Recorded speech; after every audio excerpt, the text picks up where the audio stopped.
ಆಲೂಗಡ್ಡೆ ದೋಸೆ ಹೇಗೆ ಮಾಡೋದು ಅಂತ ತೋರಿಸ್ಕೊಡ್ತಾ ಇದ್ದೀನಿ. ಅದಕ್ಕೆ ಬೇಕಾಗಿರೋ ಸಾಮಗ್ರಿಗಳು: 1 ಕಪ್ ಅಕ್ಕಿನ ನಾನು 3 ರಿಂದ 4 ಅವರ್ ನೆನೆಸಿಟ್ಕೊಂಡಿದ್ದೀನಿ. ಹಾಗೆಯೇ 3 ಹಸಿರು ಮೆಣಸಿನಕಾಯಿ ತೊಗೊಂಡಿದ್ದೀನಿ. 2 ಕ್ಯಾಪ್ಸಿಕಮ್ನ ಈ ಥರ ಚಿಕ್ಕದಾಗಿ ಕಟ್ ಮಾಡ್ಕೊಂಡಿದ್ದೀನಿ. ಆಲೂಗಡ್ಡೆ ಇದು ಮಿಕ್ಸಿಗೆ ರುಬ್ಲಿಕ್ಕೆ ಬೇಕು, ಅದಕ್ಕೋಸ್ಕರ ನಾನು ಈ ಥರ ಕಟ್ ಮಾಡ್ಕೊಂಡಿದ್ದೀನಿ. 2 ಕ್ಯಾರೆಟ್ನ ನಾನು ಈ ಥರ ಚಿಕ್ಕದಾಗಿ ತುರಿದಿಟ್ಕೊಂಡಿದ್ದೀನಿ. ರುಚಿಗೆ ತಕ್ಕಷ್ಟು ಉಪ್ಪು. ಬನ್ನಿ ಇದು ಹೇಗೆ ಮಾಡೋದು ಅಂತ ನೋಡ್ಕೊಂಡು ಬರೋಣ. ಒಂದು ಮಿಕ್ಸಿ ಜಾರ್ ತೊಗೊಂಡಿದ್ದೀನಿ, ಅದಕ್ಕೆ ಈ ಅಕ್ಕಿ ಹಾಕ್ಕೊಳ್ಳೋಣ. ಅಕ್ಕಿ ಮತ್ತು ಹಸಿರು ಮೆಣಸಿನಕಾಯಿನೂ ಒಟ್ಟಿಗೆ ರುಬ್ಕೊಳ್ಳೋಣ.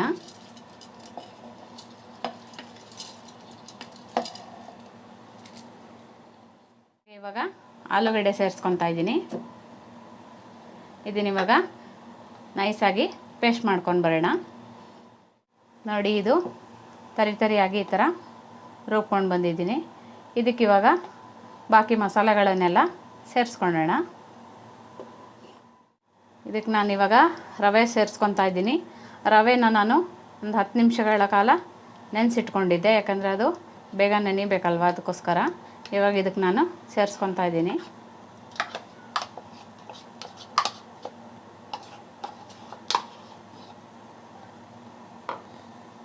ಹಾಗೆಯೇ ಕ್ಯಾಪ್ಸಿಕಮ್ ಸೇರಿಸ್ಕೊತಾ ಇದ್ದೀನಿ.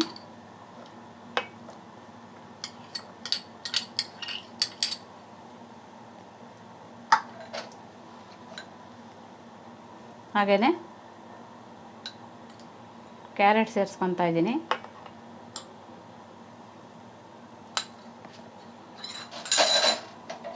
ಹಾಗೆ ರುಚಿಗೆ ತಕ್ಕಷ್ಟು ಉಪ್ಪನ್ನ ಸೇರಿಸ್ಕೊತಾ ಇದ್ದೀನಿ. ಇವಾಗ ಇದನ್ನು ಚೆನ್ನಾಗಿ ಮಿಕ್ಸ್ ಮಾಡ್ಕೊಳ್ಳೋಣ. ಇದಿವಾಗ ಚೆನ್ನಾಗಿ ಮಿಕ್ಸ್ ಆಗಿದೆ. ಇದಕ್ಕೆ ನಾನು ಸ್ವಲ್ಪ ಈರುಳ್ಳಿ ಸೇರಿಸ್ಕೊತಾ ಇದ್ದೀನಿ. ನಿಮಗೆ ಬೇಕಾದರೆ ಹಾಕ್ಕೊಳ್ಳಿ, ಇಲ್ಲಾಂದರೆ ಬೇಡ. ಹಾಗೆಯೇ 1 ಚಮಚ ಈನೋ ಸೇರಿಸ್ಕೊತಾ ಇದ್ದೀನಿ. ಇದನ್ನಿವಾಗ ಚೆನ್ನಾಗಿ ಇನ್ನೊಂದು ಸರಿ ಮಿಕ್ಸ್ ಮಾಡ್ಕೊಳ್ಳೋಣ.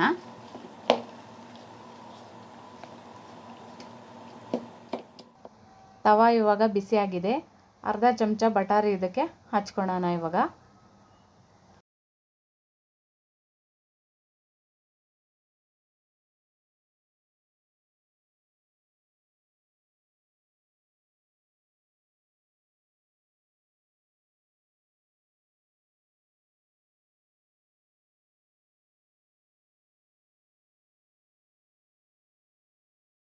ಇವಾಗ ಈ ಹಿಟ್ಟನ್ನು ದೋಸೆ ಹಾಕ್ಕೊತೀವಲ್ಲ, ಅದೇ ಥರ ಈಗ ಹಾಕೊಳ್ಳೋಣ.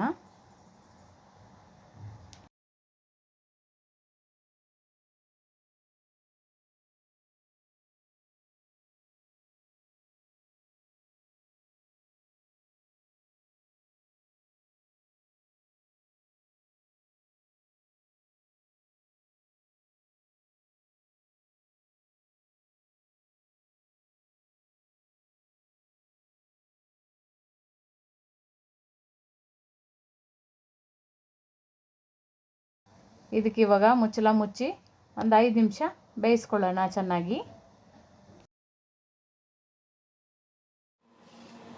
ಇದು ನೋಡಿ, ಇವಾಗ ಚೆನ್ನಾಗಿ ಬೆಂದಿದೆ. ಇವಾಗ ಸ್ವಲ್ಪ ಇನ್ನು ಬಟರ್ ಹಚ್ಕೊಳ್ಳೋಣ.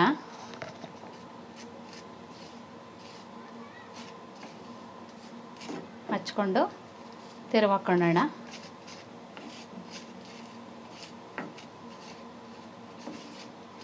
ಈ ಥರ ಆಲೂಗಡ್ಡೆ ದೋಸೆ ರೆಡಿಯಾಗಿದೆ. ಬನ್ನಿ ಸರ್ವ್ ಮಾಡ್ಕೊಳ್ಳೋಣ. ನೋಡಿದ್ರಲ್ಲ ಆಲೂಗಡ್ಡೆ ದೋಸೆ ಹೇಗೆ ಮಾಡೋದು ಅಂತ ಹೇಳಿ. ನನ್ನ ವಿಡಿಯೋ ಏನಾದರೂ ಇಷ್ಟ ಆದರೆ ಲೈಕ್ ಮಾಡಿ, ಶೇರ್ ಮಾಡಿ, ಕಮೆಂಟ್ಸ್ ಮಾಡಿ. ಮರಿದೇನೆ ಸಬ್ಸ್ಕ್ರೈಬ್ ಮಾಡಿ.